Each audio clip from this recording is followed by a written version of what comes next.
एक बात बोलें, बद्रीनाथ में प्रकृति भी है और परमात्मा भी है।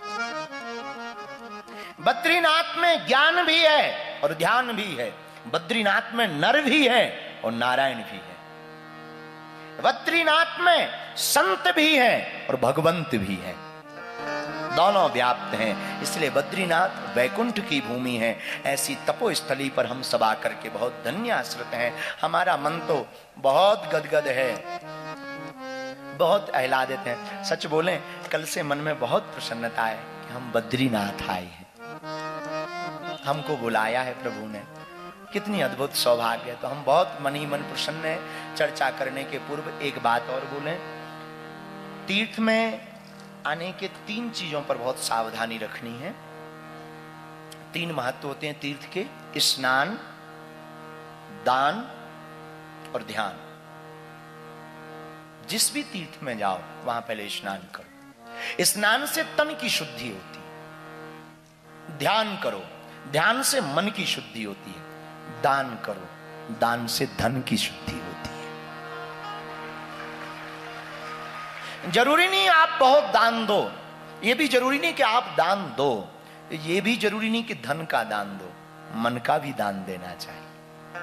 अभी हम खड़े थे बाहर, जब कर रहे थे तो हम बोल नहीं पा रहे थे, तो कोई माता जी ने महाराज जी को बोला कि हम बाबा की झोली में कुछ डालना चाहें, डाल दें? महाराज जी मुस्कुराते बोले, अपना मन डाल दो। आते आते ही बोला, हमको याद हो गया वो। महाराज जी ने मुस्कुराते हुए कहा, अपना मन डाल दो। इससे बड़ा भी कोई दान नहीं है। हम लोगों को इन 3 का बहुत ध्यान रखना है। स्नान यहाँ तप्त कुंड में करना है। तप्त कुंड में पीछे ऋषि गंगा बह रही है। श्री खाक चौक वाले हनुमान जी के आश्रम के जस्ट पीछे ऋषि गंगा बह रही है, अलकनंदा जी बह रही है। स्नान करना है।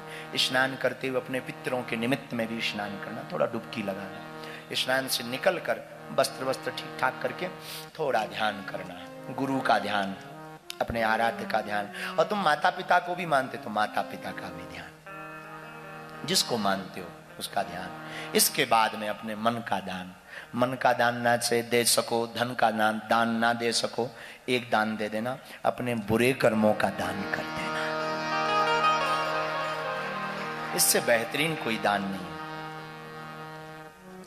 और गुरु का काम है बताना, चलना आपका काम। हमको भी हमारे गुरु ने ये बताया, सो हमने आपको बता दिया। हम अपना कुछ नहीं कह रहे, गुरु का प्रसाद है। हमको रामायण की वो पंक्ति बहुत याद आती,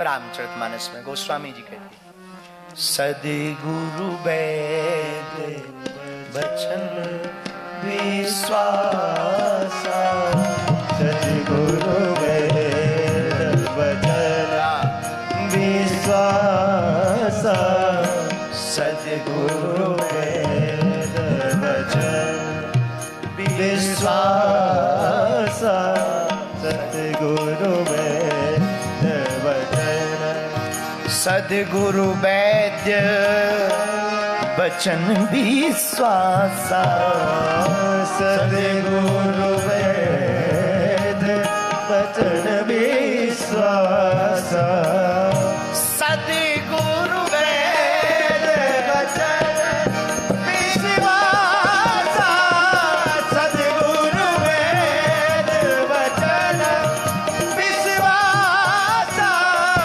सद्गुरु वैद्य बचन। जिसे सद्गुरु की वाणी पर भरोसा होता है, उसके जीवन में कभी भरोसा टूटता नहीं है। सद्गुरु कौन? गुरु कौन? जिसे कोई कोई माने वो गुरु, लेकिन जिसे सब कोई माने वो सद्गुरु। जिसे कोई कोई जाने वो गुरु है, लेकिन सद्गुरु वैद्य वचन विश्वासा। सद्गुरु की वाणी पर भरोसा ठीक वैसे रखना है जैसे हम लोग टिकट कटवा कर ट्रेन में बैठ जाते हैं। अब चाहे ठोके चाहे पहुंचाए, और बैठ जाते हैं। बस में जब टिकट कटवाते हैं बैठ जाते, कभी नहीं पूछते ड्राइवर पढ़ा लिखा है, ड्राइवर ने भोजन किया, कहाँ का ड्राइवर है, टिकट कटवाओ बैठो, बाकी का काम ड्राइवर का है, पहुंचाने का काम। वैसे ही हम लोगों को भक्ति की टिकट और गुरु आज्ञा की टिकट कटवा कर गुरु के चरण में बैठ जाना चाहिए। मंजिल तक पहुंचाने का काम सद्गुरु का। लेकिन मेरे पागलो, आजकल हम लोग प्रोफेशनल बहुत हो रहे हैं। हमारा सूत्र आज का नोट कर लो, हम लोगों को प्रोफेशनल नहीं इमोशनल होना है। प्रोफेशनल में आप लोग सब कुछ जिंदगी बर्बाद कर रहे हो, थोड़ा सा इमोशनल होना है। इमोशनल का मतलब ये नहीं कि तुम गंभीर रहो, गंभीर ही देखना है तो आईसीयू में जाओ, गंभीर नहीं। इमोशनल का मतलब बहुत गंभीरता भी नहीं, इमोशनल का मतलब कोई भी चीज बहुत परिपक्वता के साथ हम जो कर रहे सो कर रहे। हमारी आदत है, हम जिसमें अब हम कथा में बैठे तो हमें बाकी का ध्यान नहीं, कथा से उठेंगे तो बाकी का ध्यान करेंगे कि हमने बोला क्या। बोलने वाला बुलवा जाता है, हम बैठे रहते। इसको कहते हैं डूबना। सदगुरु वैद वचन विश्वास, सदगुरु की वाणी पर भरोसा। हमें एक कथा याद आती है, हम अभी छतरपुर में थे तो संकट मोचन के पुजारी जी हमको महाराज जी बता रहे थे हाथीराम बाबा के बारे में। तिरुपति बालाजी में एक मठ है उत्तर भारतीयों का, मात्र एक मठ, हाथीराम बाबा का मठ। उनका नाम हाथीराम है, हाथी नहीं थे वो, स्वरूप हाथी जैसा था, थे महात्मा, इनके जैसे ही महात्मा, पर नाम उनका हाथीराम बाबा। उनका जन्म हुआ नागौर राजस्थान में। आहा, हाथीराम बाबा बड़े सिद्ध महात्मा, सिद्ध कोटि के महात्मा, बड़ी छावनी के महाराज जी की कृपा पाते, बड़ी छावनी वालों की। तो पूज्य बड़ी छावनी वाले महाराज जी विश्राम करते थे तो ये चेला थे उनके, तो रोज चरण दबाते थे। एक दिन एक घटना घटी, चरण दबाते दबाते गुरुजी सो गए, इन्होंने चरण नहीं छोड़े। कुछ लोग इसीलिए चरण दबाते हैं कि गुरुजी सो जाएं, और कब सोएं और कब हमारे पिंड छूटे। हाँ, ऐसे भी कुछ लोग होते हैं। एक आदमी एक महात्मा जी की आदत थी कि उनके कोई चरण दबाए तो वो सो जाते थे, लेकिन जैसे ही कोई चरण छुए छोड़े तो वो जग जाते थे।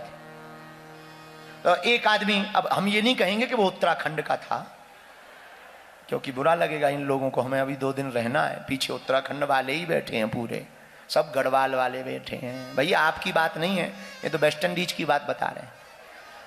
तो एक आदमी उत्तराखंड का, नाम चंगीलाल, गुरुजी की सेवा रोज करे।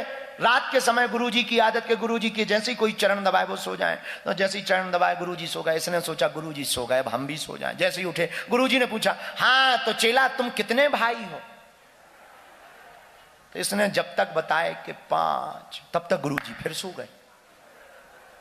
अब जब फिर सो गए तो इसने सोचा कि अब सो ही गए हैं, तो ये उठा, अब जाने लगा। जैसे ही जाने लगा तो गुरुजी बोले, हाँ तो बताया नहीं तुमने कितने भाई हो? इसने कहा, गुरुजी बताया तो है 5। इतना बोल ही पाया, गुरुजी फिर सो गए। इसका दिमाग खराब। अब लगभग 2-3 बज गए, ये बार बार उठे और बैठे, फिर गुरुजी एक ही प्रश्न करें, कितने भाई हो?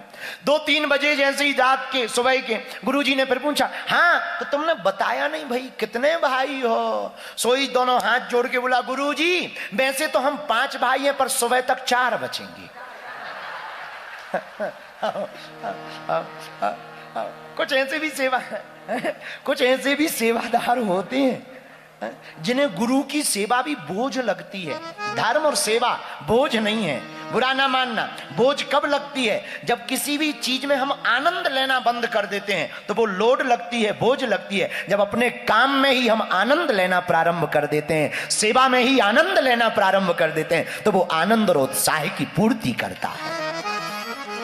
इसलिए आपको टेंशन से बचना है तो अटेंशन में रहिए, टेंशन से बचना है अटेंशन में रहिए। अटेंशन का मतलब सावधान, और सावधान कौन करवा सकता है? सावधान तो तुम केवल सदगुरु ही करवा सकता। और कोई हमसे पूछे बढ़िया सदगुरु के बारे में बताओ, तो हमें तो एक ही सदगुरु याद आते हैं, जय जय जय हनुमान गोसाई, जय जय जय हनुमान गोसाई।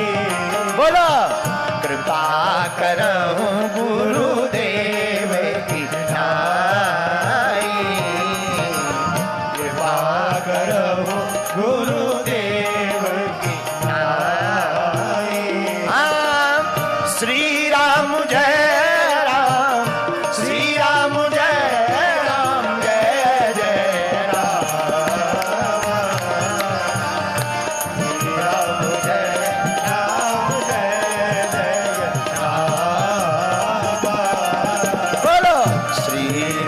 जय